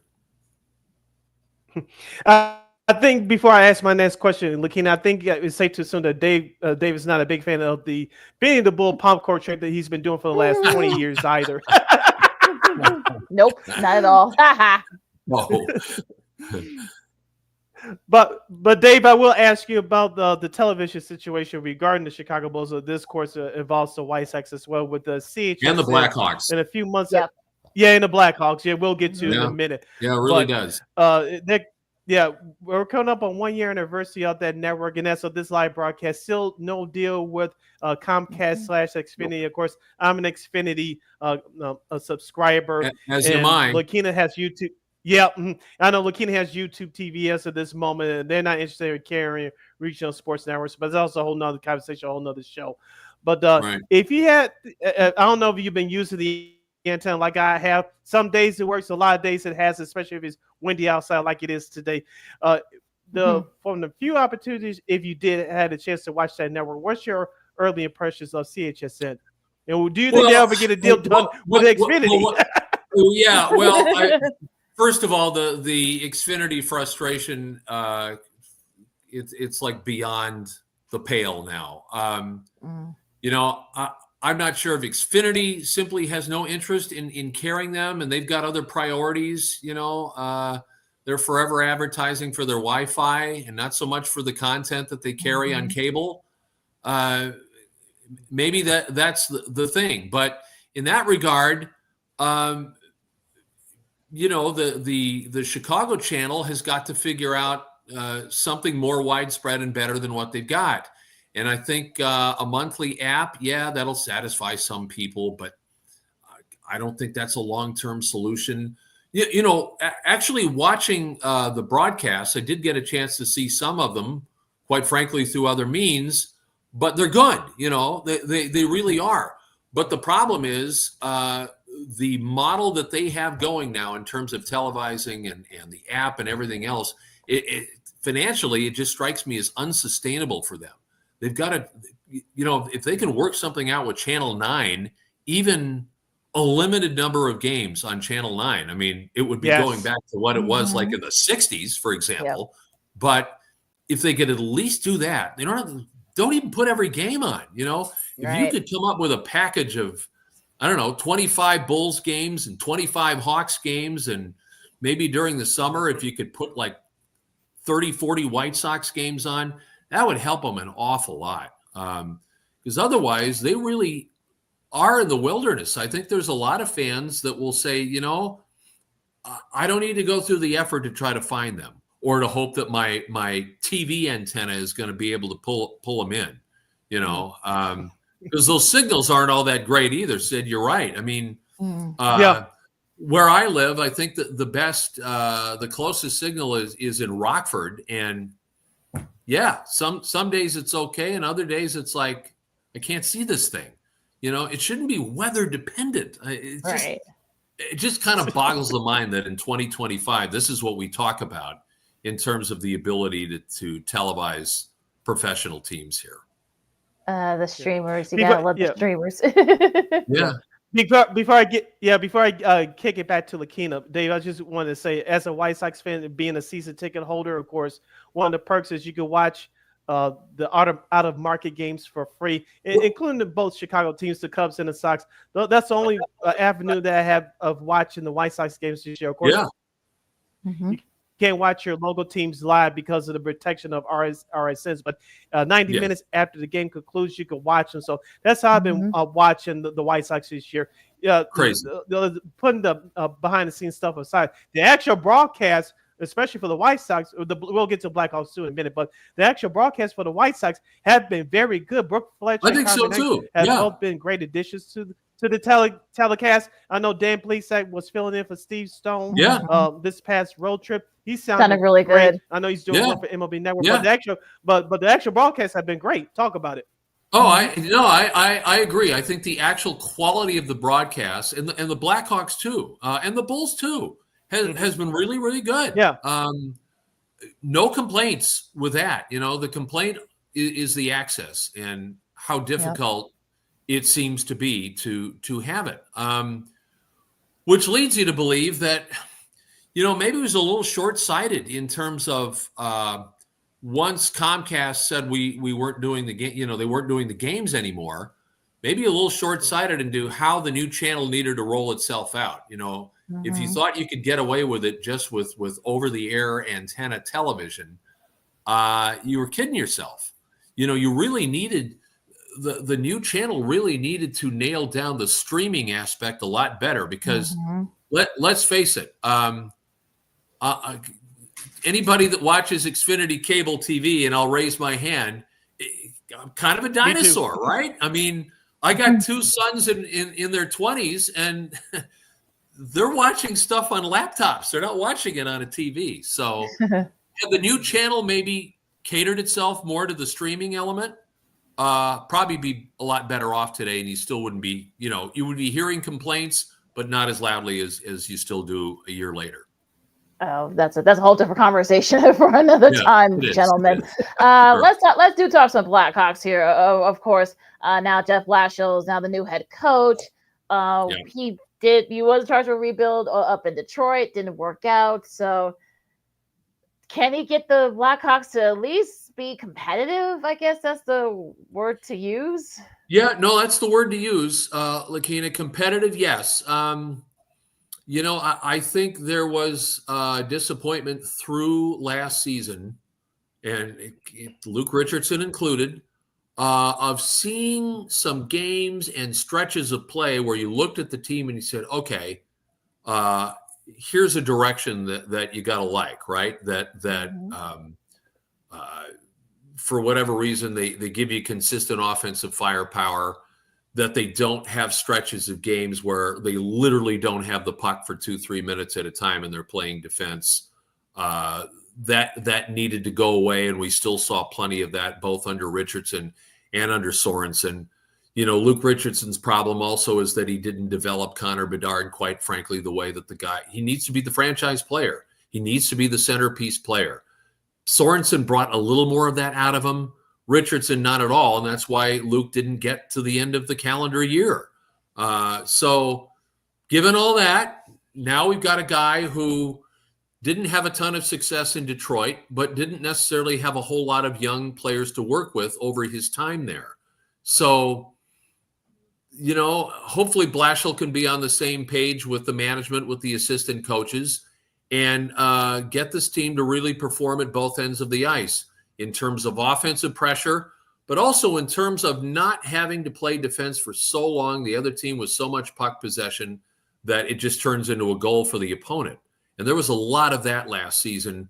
I think people would have said, yes, that's part of rebuilding and trying to get better, but too much of it, and you're looking at a Blackhawks team that was kind of the same team as the previous couple of years. So if nothing else, Blashill will be under the gun to try to get this team to that competitive level and to certainly win more games where you would say, yep, they earned it. They outplayed the opponent to get it done. We're heading down the home stretch with our guy, Dave Kerner, right here on Second City Sports on Sports of Chicago City. LaKeena hanging out here with you on another edition of the Monday Extravaganza. Dave, let's turn it over to the NBA as we go national with you. Of course, the end of an era came to a close last Saturday as the NBA on TNT is no longer after Indiana closed out the Knicks in the Eastern Conference Finals in 6 games. Right. Two-part question here. What are your thoughts about inside the NBA as they'll move over to ESPN next year?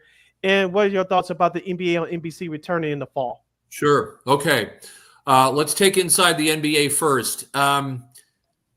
Okay, I think it's great. You take what works, and ESPN is smart enough to at least plug them in. Now leave them alone. Don't inject some other elements that can destroy that chemistry.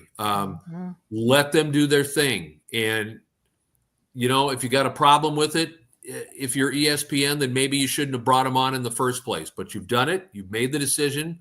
I think it's great. You want that continuity. Leave them alone. I'm looking forward to the NBA back on NBC. You know, one of the things that NBC has already talked about with this move is to try to give it a feel of what it was like when they had it in the 90s, when it was Michael and the Bulls and every game was a special game, right? Because you can look at the NBA these days and you could say, boy, all the games, just lump them together, right? You got 7'4" players taking threes. What kind of a game is this? I hope NBC can recapture that. Maybe a chance they can do it. Be interesting to see what kind of basketball we really see from the Pacers and from the Thunder in these finals. Because if it is the kind of game where you're not forever looking for guys to spot up and take threes, you know, where you try to use every bit of 94 feet to try to score and defend, then I think the NBA on NBC could be a really good thing down the line. I'm looking forward to seeing it coming back. Should be interesting with all the nostalgia. Now, Dave, I know you're a Syracuse grad, and with all the stuff, too easy for me to talk. Also going on with NILs and stuff like that. Fred Brown did a great job, with the football team this last season. I know the men's basketball team struggled. What are you thinking about the NIL? Do you think it's a good thing for college hoops or college sports in general? Is it not? What's your opinion? Well, it seems like the whole concept has kind of gone off the rails a little bit. I do sense that in the next 2 or 3 years, you're going to look at least in football, right? The rich teams, so-called, getting richer. I think the likes of the 1AAs, the MACs, they're going to struggle.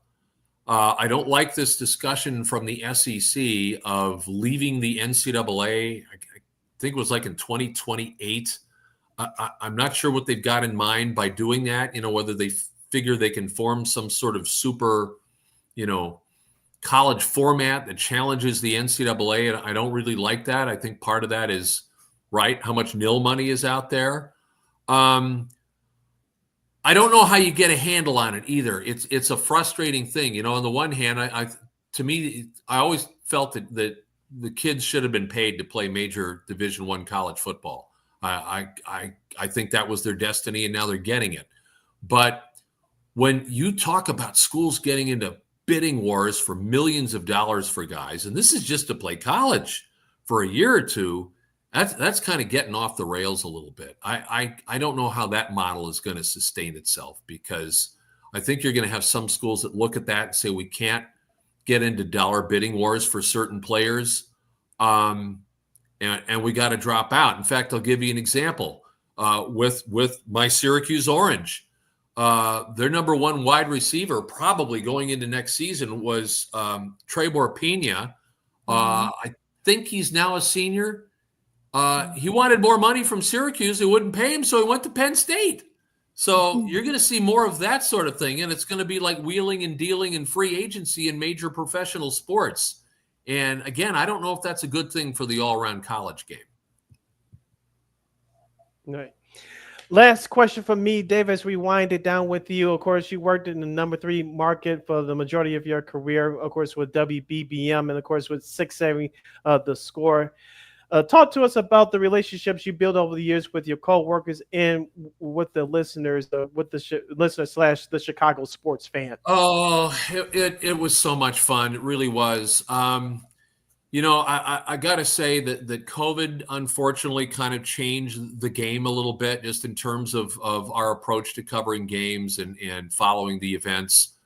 But honestly, the opportunity to work with some great professionals, many obviously that are still in the business and still doing great, to be able to cover winning teams, 3 Blackhawks Stanley Cup teams. I got here for the tail end of Michael's 6 titles.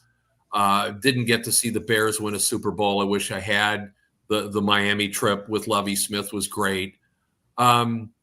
That kind of stuff that really was living. People ask you, how you doing, and you might like sarcastically say, "Oh yeah, I'm living the dream." That was living the dream. It really was. Loved every second of it. Again, I think the landscape has changed, but at least you look at some of these teams that are kind of down and out these days in Chicago sports, and you do see better in the short term. And I really hope that happens, because there's no better fan base in the world than Chicago sports fans. They travel great on the road when teams are doing well, even when teams are doing mediocre. I mean, look at the Bears and how well they travel. And all the people that I've gotten a chance to work with, Jeff Joniak with the Bears, Josh Liss at WBBM Radio, so many of the great people at The Score. I was so lucky to be a part of that in the early 2000s, just the great hosts there. It's just been a tremendous time, and I don't regret one second of it. I look back on it with incredible fondness and just the joy of covering teams. And even better for me, I lived here for a while in the 60s and became hooked on all the Chicago sports teams, and it stuck with me everywhere I went after that, and always will be going forward. And the last question for me, I know you had a health scare a couple of years back, and how are you feeling physically, and what you've been doing since your retirement? You're very kind. 2 months after I retired, I thought, oh, this is great, like seashells and balloons, and then you have a heart attack. And that scares you. And it did me, because I'd basically gone, I don't know, maybe the previous 40 years of my life, like needing to see the doctor once a year, and that was it. And then all of a sudden this comes along, and it does change your priorities for sure.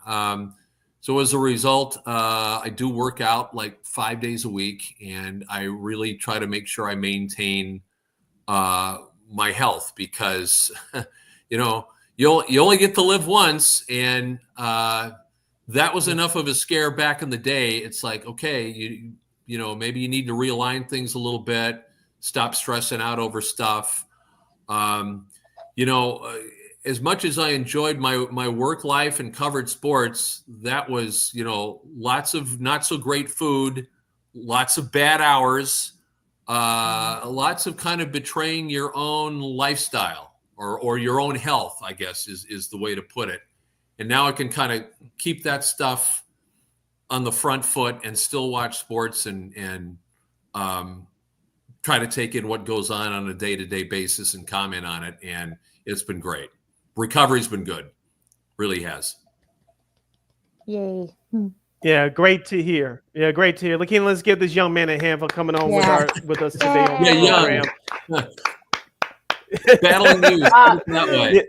Young-ish. Yeah. Right. Well, you know what? Yes, I told you, I got two sons in their 20s who love all the sports. They don't follow every sport. For example, my oldest kid is a Cubs and a Bulls guy. My youngest kid would be probably all the sports, but they kind of keep you young and keep you going because they're forever like commenting on what's going on. And it's like, yeah, I guess I'm going to weigh in on this with them. We get into discussions and arguments and debates, and that's a good thing. So yes, love that. Indeed. Yay. All right, this has been Dave Kerner, former Chicago sports anchor for 670 The Score and WBBM Newsradio 780 105.9. Dave, thank you very much for joining us. Taking time on your schedule to join us. Thank you for being a friend of the show. And this has been a delightful conversation for the past hour. And hopefully, when you get some more time down the road, let's do this again. Perhaps maybe during the Bears season, hopefully, the Bears will be pulling the drive. Yeah, let's do that. No, let's do that. Absolutely. Excellent. The playoff spot. Yeah. And we have. Yep, absolutely. So thank you, Dave, for joining us. Like I said, we'll Thanks, be definitely LaKeena. doing this. Thanks, Sid. All right, take care. Stay safe. Take care. All right, safe. Be good. All right. Thank you. Thank you. Thanks. All right. That was so much fun having Dave Kerner back. Like I said, we can't, let's not wait, another like 2 years before we bring him back on almost. So, anything else there before we disperse?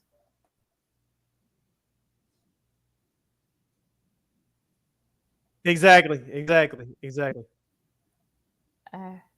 All right.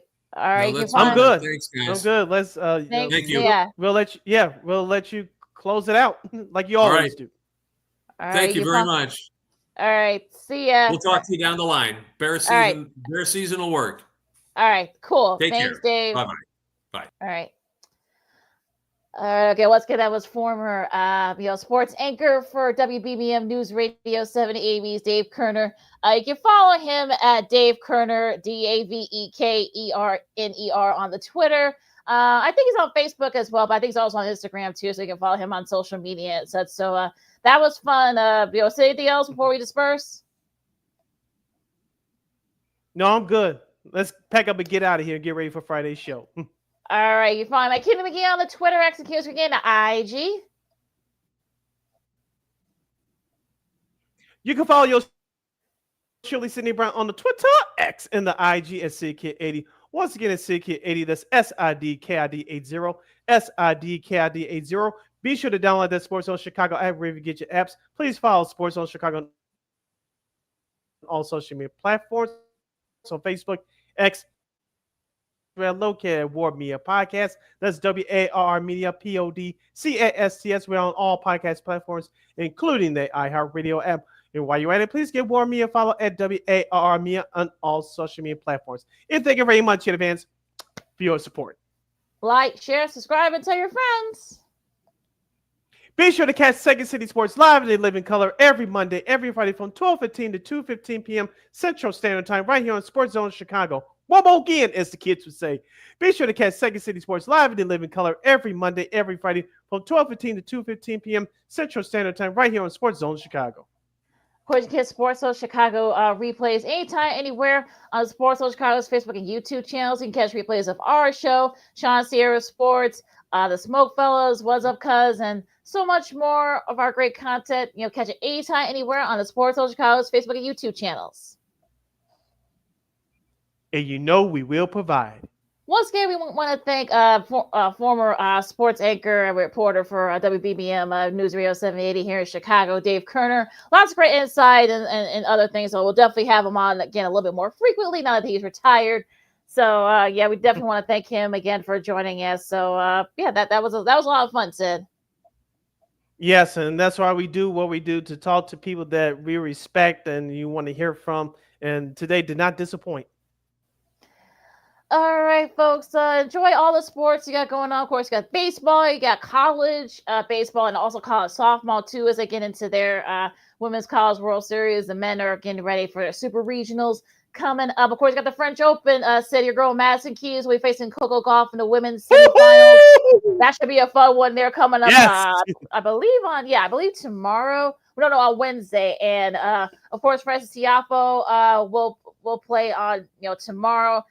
Gail for a spot in the quarterfinals too, as well as as well. So yeah, it should be a fun one. Of course, you can catch the French Open coverage. Right, remember it's on TNT this year. You're led by Brian Anderson leading the coverage there. So make sure you guys check that out as well. And of course, WBBA. Of course, the Sky got their second win of the season against the Dallas Wings as well. So we'll see if they can get a win outside of that team. So I think they play tomorrow. So we'll definitely guys check that out as well. So. For Sid, I'm LaKeena for Second City Sports on Sports in Chicago. Stay safe out there and stay cool. I know it's going to be warm the next couple of days, and we'll see you guys on Friday. Go Sox! Holla!